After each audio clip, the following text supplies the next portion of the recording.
हाँ हेलो मेरे प्यारे बच्चों, मैं आ गया हूँ और माई सेल्फ एच वाजपेयी, मैं द यूनिवर्स क्लासेस का ऑनलाइन टीचर हूँ और आप लोगों के लिए हिस्ट्री सीरीज में आज लेक्चर नंबर 32 लेकर प्रस्तुत हुआ हूँ। तो देखिएगा, मैं आज क्या लाया हूँ कि ये चीज़ें जो हैं ये काफ़ी इम्पोर्टेंट रहने वाली हैं आपके पेपर के पॉइंट ऑफ व्यू से।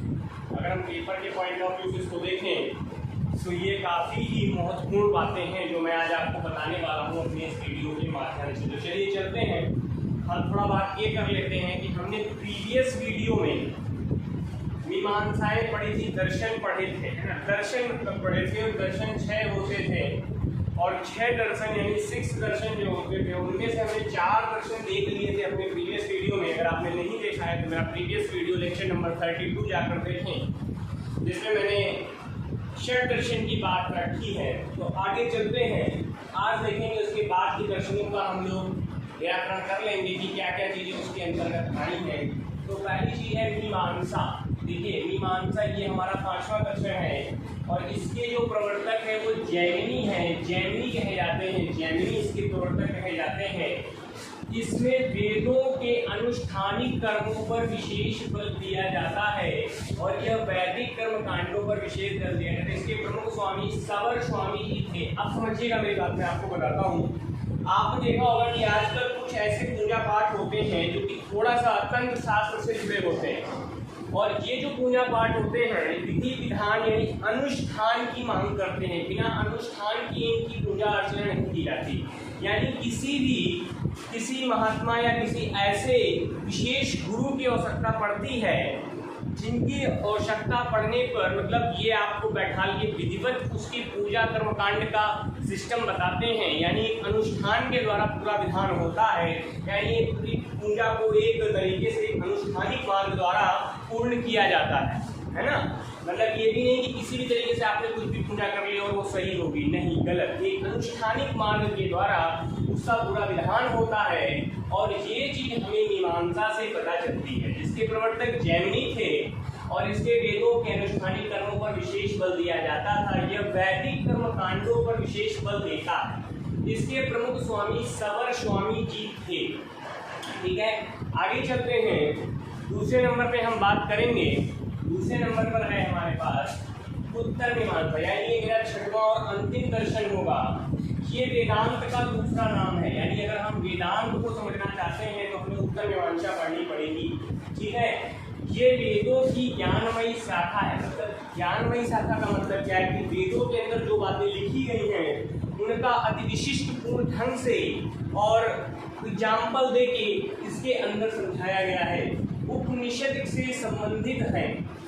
इसके प्रतिपादक वादरायण ऋषि कहे जाते हैं। ध्यान रखिएगा, इसके जो शब्द प्रतिपादक हैं वो वादरायण ऋषि कहे जाते हैं और इनके द्वारा ब्रह्म सूत्र की रचना की गई। ध्यान रखिएगा, ब्रह्म सूत्र की रचना वादरायण ऋषि ने की थी। आगे चलते हैं, और इसके प्रमुख आचार्य गौड़पाद थे। ध्यान रखिएगा, इसके प्रमुख जो आचार्य कहे जाते हैं वो गौड़पाद कहे जाते हैं। इस वेदांत दर्शन में आत्मा एवं ब्रह्म को एक ही श्रेणी दी गई है। मतलब इस दर्शन के अंदर जो ब्रह्म है यानी जो सर्वोच्च सत्ता है उसको और आत्मा को एक ही संज्ञा दी गई, मतलब एक स्वरूप माना गया है। इस तरह वेदांत की दृष्टि में केवल ब्रह्म ही सत्य है, मतलब जो सर्वोच्च सत्ता है वही सत्य है। इस प्रकार वेदांत केवल अद्वैतवादी दर्शन की तरह है। अद्वैत दर्शन की मतलब है कि सर्वोच्च सत्ता एक है, उसके अलावा कोई नहीं। एको हम ईश्वरम, मतलब ये एक ही ईश्वर की बात करता है जो कि ब्रह्म है, निराकार है। आगे चलते हैं, इसी के अनुसार आगे चलकर शंकराचार्य जी ने, अभी जो शंकराचार्य मठ है ध्यान रखिएगा, इसमें जो प्रमुख शंकराचार्य जो प्रथम शंकराचार्य जी थे उन्हीं के द्वारा इसी को आधार बनाकर अपने मार्ग का प्रतिपादन किया गया। मतलब जो शंकराचार्य जी हैं उन्होंने इसी बात को सबके समक्ष रखा, प्रस्तुत किया और अपने इस मार्ग का प्रतिपादन किया। वेदांत में मुक्ति का अर्थ जीवन का अंत न होकर, ध्यान रखिएगा, वेदांत में ये बताते हैं, वेदांत से हमें ये शिक्षा प्राप्त होती है कि मुक्ति का अर्थ जीवन का अंत न होकर हमें जगत के पीछे छिपे ब्रह्म का ज्ञान करना है। मतलब ये जो सृष्टि है ये एक छलावा है, एक धोखा है जिसमें हम लोग फंसे हुए हैं। तो इस छलावे और इस धोखे से निकलकर हमें सर्वोच्च सत्ता ब्रह्म का ज्ञान करना है। उसने हमें इस उद्देश्य के लिए इस धारा पर प्रस्तुत किया है या भेजा है, उसकी तरफ हमारा ध्यान होना चाहिए और उसे ही ढूंढने का प्रयास करना चाहिए। आगे चलते हैं, थोड़ा शिक्षा व्यवस्था देख लेते हैं। तो ये हमारे दर्शन मैंने कंप्लीट करा दिए हैं और दर्शनों में जो प्रतिपादित प्रमुख बातें थी वो भी मैं आपके समक्ष प्रस्तुत कर चुका हूँ। ध्यान रखिएगा, ये जो दर्शन लिखे गए थे ये गुप्त साम्राज्य के समय पर ही लिखे गए थे। अच्छा, शिक्षा व्यवस्था की बात कर लेते हैं। नालंदा विश्वविद्यालय की स्थापना मैंने आपको पढ़ाया था, कुमार गुप्त ने की थी। ये द्वारा गुप्त काल में की गई। इसमें अध्ययन के लिए चीन, कोरिया, जावा यानी कि उस समय बहुत सारे बाहरी देशों से, आज आप देख रहे हैं ना चीन का साइंस बहुत विकास कर रहा है, लेकिन इसके पीछे का जो बैकग्राउंड है उसको समझने की आवश्यकता है कि वो लोग शिक्षित कहाँ से हुए। वो लोग शिक्षित हमारे देश से हुए, ये मैं आपको बताने की कोशिश कर रहा हूँ। यानी कि चीन, कोरिया, जावा आदि देशों के बहुत सारे छात्र आया करते थे, रहा करते थे विश्वविद्यालय में, नालंदा, ठीक है ना। इस प्रकार नालंदा विदेशी छात्रों का एक प्रमुख केंद्र हुआ करता था। ये मैं आपको पॉइंट टू पॉइंट बताने की कोशिश कर रहा हूँ। यहाँ पर लगभग 10,000 छात्र, वैसे संख्या ज़्यादा भी हो सकती है, मैंने एक अनुमान के मुताबिक यहाँ पर लिख रखा है, छात्र शिक्षा प्राप्त करते थे। यहाँ के शिक्षकों का ज्ञान विश्व प्रसिद्ध था, मतलब बहुत ही विशिष्ट कैटेगरी का ज्ञान यहाँ पर शिक्षकों के पास होता था, जो कि वो अपने छात्रों को दिया करते थे। एवं छात्रों द्वारा कुछ विशेष कठोर नियमों का पालन करना पड़ता था। मतलब ये नहीं है जैसे आजकल लोग यहाँ फेसबुक, इंस्टाग्राम, है ना, यूट्यूब आदि में बिजी रहते हैं, प्लस पढ़ाई करते रहते हैं, और पबजी के तो बहुत ही ज़्यादा दीवाने हैं, मैं बात करूँ अगर, है ना।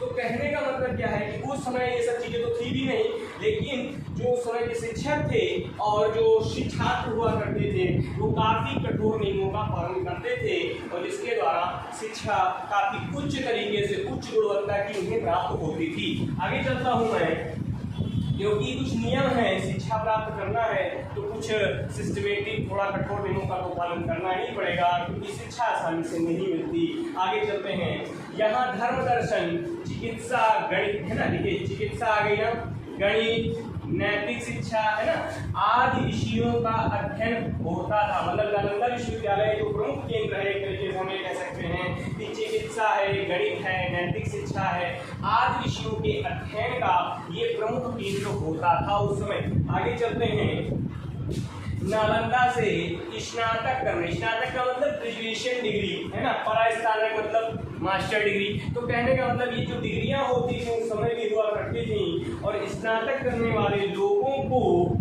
विदेशों में बहुत सम्मान मिलता था। मतलब ये जब जाकर बताते थे कि मैं नालंदा विश्वविद्यालय से पढ़ा हूँ या मैंने उस स्कूल से शिक्षा प्राप्त की है और मेरे पास स्नातक की डिग्री है, तो कहीं न कहीं इनको विशिष्ट सम्मान, विशिष्ट दर्जा मिलता था, और ये विश्वविख्यात वाली बात होती थी, मतलब प्रसिद्ध होते थे वो व्यक्ति। आगे चलते हैं, क्योंकि ये कोई छोटी मोटी बात नहीं होती थी उस समय। आगे चलते हैं, यहाँ के प्रमुख अध्यापकों में धर्मपाल, शीलभद्र, गुणवती, एकनाथ, ध्यान रखिएगा ये प्रमुख उस समय के अध्यापक हुआ करते थे, जिनमें हमारे धर्मपाल, शीलभद्र, गुणवती, एकनाथ, ये नाम याद रखिएगा, और वसुबंधु, अशंग प्रमुख थे, ये नाम याद रखिएगा। ये गुप्तकालीन शिक्षक हैं जो कि बहुत ही विशिष्ट क्वालिटी की शिक्षा रखते थे अपने पास, और अपने छात्रों को बहुत विशेष गुण से युक्त शिक्षा प्राप्त करते थे। आगे चलता हूँ, मैं फिर से रिपीट कर देता हूँ, धर्मपाल, शीलभद्र, गुणमती, एकनाथ, है ना, वसुबंधु, अशंग प्रमुख थे। इन पॉइंटों को आपको दिमाग में रख लेना है, क्योंकि पेपर में आ जाते हैं कई एग्जामों में, पूछे भी गए। आगे चलते हैं, एक फैक्ट आपको बताता हूँ,